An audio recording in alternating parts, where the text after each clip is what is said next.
Hey guys, my name's Jayden. I'm the founder of Tiger Metals, and this video is just going to show the process that I go through in making a set of metals. So right now you can see the clear acrylic backing board being prepped. So I've marked out the holes for the brooch, and right now I'm marking out the center line of each metal ribbon. Now on those center lines, I'm going to place the respective metal, and I'm going to mark the holes for the support of the metal at 95mm from the top of the board to the base of the metal. So that's why I have my board laid out where it is, and you can see the bottoms of the metals line up on the 95mm mark. And the backing board itself is cut at 75mm. This is in compliance with the Army Dress Manual. So now that I've fully marked out my board, I just simply drill the holes.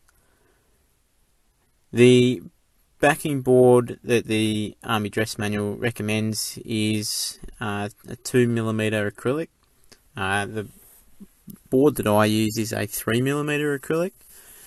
I think it just gives a beefier look to the set, and also a lot stronger than 2mm. You can bend 2mm acrylic a fair way before it breaks, but it's definitely not as strong as the 3mm that I use.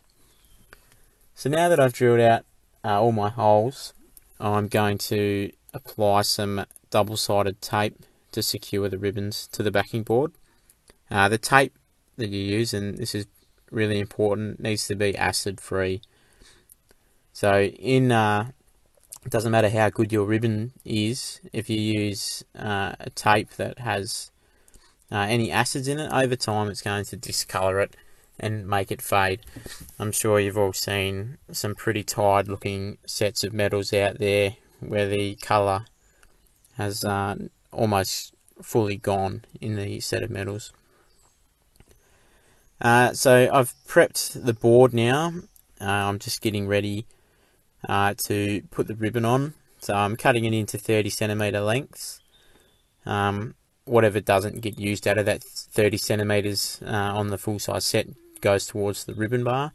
So each set of full size metals that you buy off me will include a free full size set of metals. That's because I factor in 30cm of ribbon into the sale of each set, and generally with pretty much every metal there's going to be enough ribbon left over to create a ribbon bar out of that 30cm. So right now I'm applying the ribbon to the backing board. So I've taken the tape off the front side, and I'm lining up each ribbon. So with metal sets that are that are 5 metals or less, the ribbon just gets butted edge to edge. It's only when you get 6 metals or more that you begin to overlap. So now that I've done the front, I just simply need to do the back. So when you're lining up the ribbon, make sure that when you're doing the back, you're lining it up with the front. As you can see here, I'm making sure the center line of each ribbon is in line with what's already on the front. This just makes the set look neat and tidy, and if you don't do this correctly, you can create gaps between the ribbons, and it just doesn't look as professional. So I always take my time when I'm putting the ribbon on, because it's such a big part of the group. Okay, right now I've got the brooch being sewn on. So I use the pin brooch most of the time. I can get, sorry, I'm using the bar style brooch here. I can get pin style brooches as well if you request them. But generally, I'll put this style of brooch on a group of metals unless I'm specifically asked to do otherwise. The way I'm attaching this is just with regular sewing thread. Some mounters will use a clear fishing line to attach this, or they'll use adhesive. I generally go with the sewing thread because it's not going to show through the metals as much, and give you sort of the double line effect through the front of your ribbons once you've got the set fully done. Alright, now that the brooch is done, we can sort of move on to the fun stuff, and that's attaching the metals. So the hole that I drilled earlier gives me my reference point when I'm adjusting the length of the ribbon. So I'll cut the ribbon to the right length, judging off the holes that I've already drilled, and then I'm going to apply some double stick tape here. Again, acid free. This one's a bit more of a high attack than the one I've used on the backing board.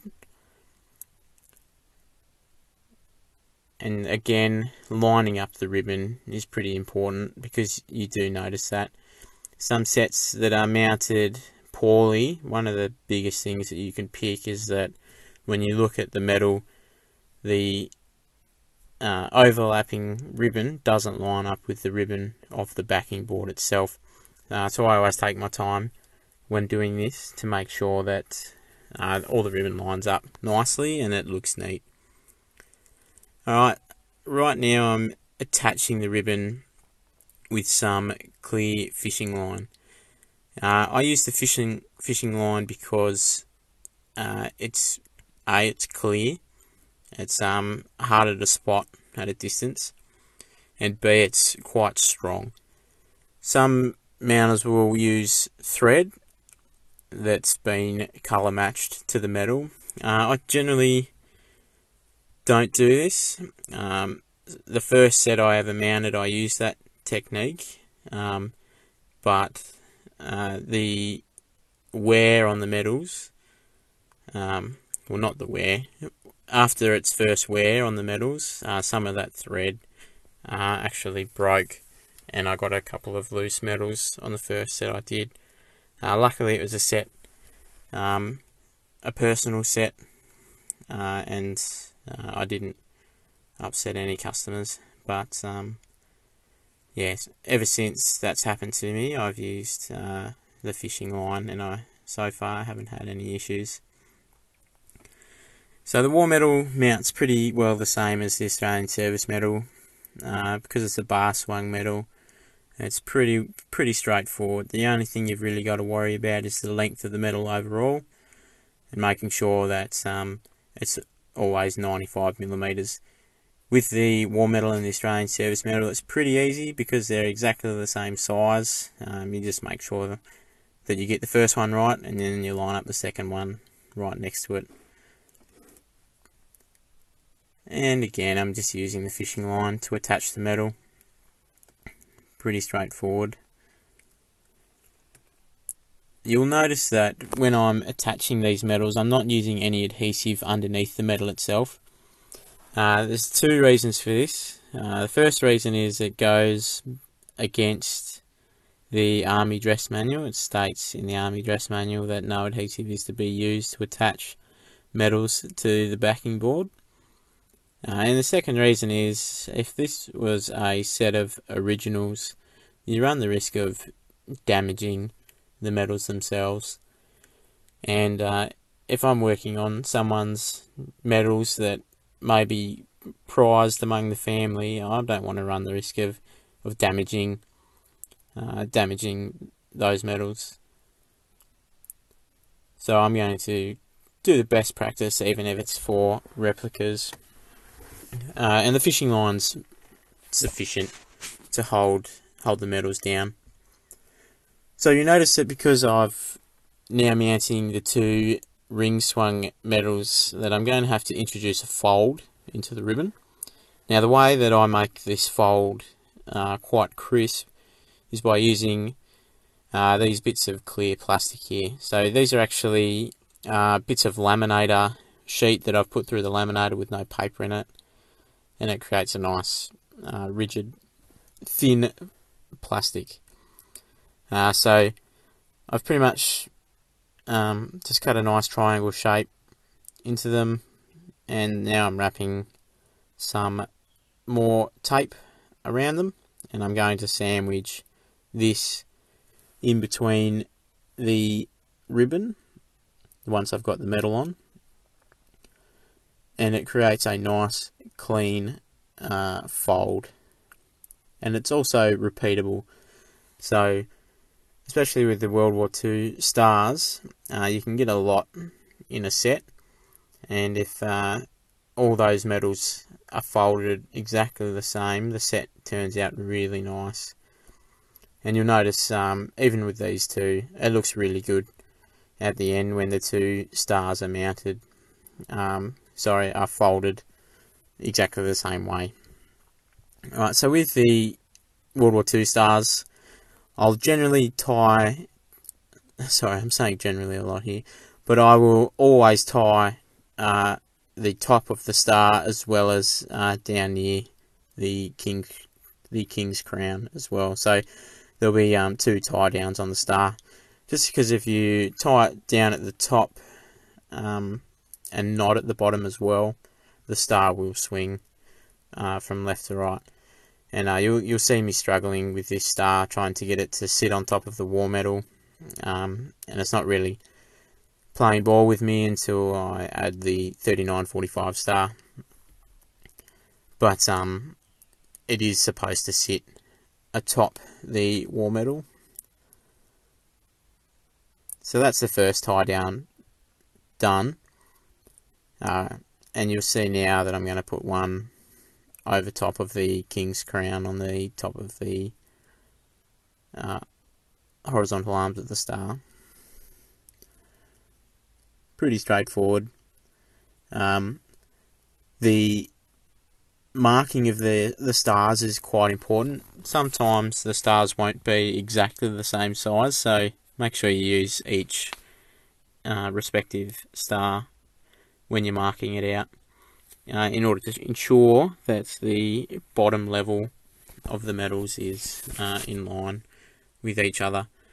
So the best way to test if your medals are mounted well is to stand them up on a flat surface, and if they all the medals touch the flat surface, they've been mounted correctly. Alright, we're on to the final star here, so on to the 3945 star. And it's exactly the same process as the Pacific star. Just adding the tape to the clear plastic, sandwiching it in between the ribbon, folding it over, putting on the star, completing the fold, and taping the ribbon to the backing board.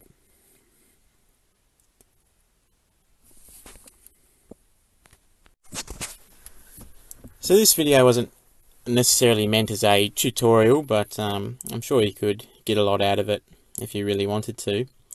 The point of the video is to sort of show the level of work that goes into each individual set, and to demonstrate why I think I give, in some respects at least, a superior product to other mounters. I've always had a fascination with medals, and I always try to give them the highest level of respect when I'm working with them, and I understand the pride that people can have in their medals when they wear them, and I want to be able to provide the best product possible, whether it's your own personal medals or, in this case, a relative's medals.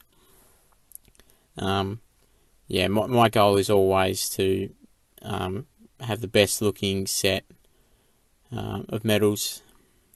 Well, not have, but to put out the best set of medals that I can.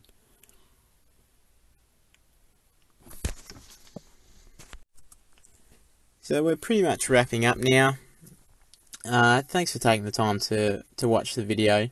If you do have any questions, or you would like to buy a set of medals off me, feel free to follow me on Instagram or Facebook, It's just at Tiger Metals. Or you can ask some questions in the comments. It's up to you. Yeah, thanks again for watching, guys, and yeah, I hope you enjoyed the video.